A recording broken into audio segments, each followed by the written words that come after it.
Վերադառնալով թեմային, պարոն Շահրամանյան, սա շատ է քննարկվում, հնարավոր էր վիրավորների հետ ուղղաթիռներով պայթյունից հետո մարդկանց տեղափոխել։ Բեռնախավի նկատի ունեմ, ասում են, որ կար նման տարբերակ։ Մինչև ռազմական գործողություններ սկսելը, այդ թվում բլոկադայի ժամանակ, դուք տեղյակ եք, որ որոշ բեռներ տեղափոխվում էին ուղղաթիռներով, ռուսական ուղղաթիռներով, եւ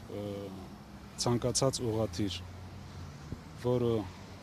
տեղափոխվում էր Արցախից Հայաստան կամ Հայաստանից տեղափոխվում էր Արցախ,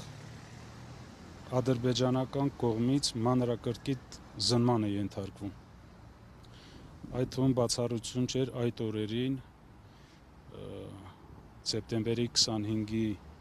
տեղի ունեցած պաշտպանության բանակի զորամասերից մեկում պայթյունի հետևանքով զոհերին եւ վիրավորներին տեղափոխման process-ը եւ այդ ողջ ընթացքում ադրբեջանական ներկայացուցիչները ստուգում էին ուղղաթիռները, այդ թվում նաեւ քանդում էին այդ բինտերը երեսին կապված մարդկանց եւ համոզվելու, որ այլ մարդ չի տեղափոխվում։ Իմ կարծիքով դա հնարավոր չէր այդ օրերին կազմակերպել։ Պարոն Շահրամանյան, համաներում է հայտարարել Ալիևը Ադրբեջանում եւ ըստ տեղեկությունների շուրջ 20,000 մարդու է վերաբերելու, այնտեղ տարբեր նաեւ հոդվածներ կան, տարածքային ամբողջականության դեմ ոտնձգություն, ինչ հույսեր ունեք, հնարավոր է այս համաներման օրինակ Արցախի ղեկավարությանն էլ վերաբերվի, թե այսպես հայ-ադրբեջանական այս խաղաղության կոնտեքստում գուցե այլ անձանց, որովհետև գիտենք բազմաթիվ են նաև այլ մարդիկ։ Դուք ինչ կանխատեսումներ ունեք։ Ճիշտն ասած,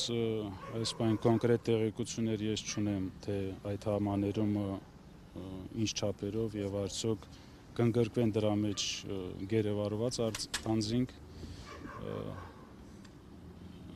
Իմ կարծիքով այդ գործընթացը պետք է դիտվի խաղաղության process-ում Հայաստանի եւ Ադրբեջանի միջեւ եւ տրամաբանական է, որ չի կարող Ադրբեջանում դատվել հայ ազգի մարդիկ, այդ թվում Արցախի ռազմաքաղաքական ղեկավարությունը եւ մենք խոսենք խաղաղության process-ի մասին։ Սա այս կոնտեքստում իմ կարծիքով պետք է քննարկվի եւ այդ մարդիկ պետք է անպայման ազատ արձակվեն։ Եվ իրենց ազատ արձակելուց հետո ինձ թվում է մենք բավականին հարցերի պատասխաններ կստանանք հենց իրենց կողմից։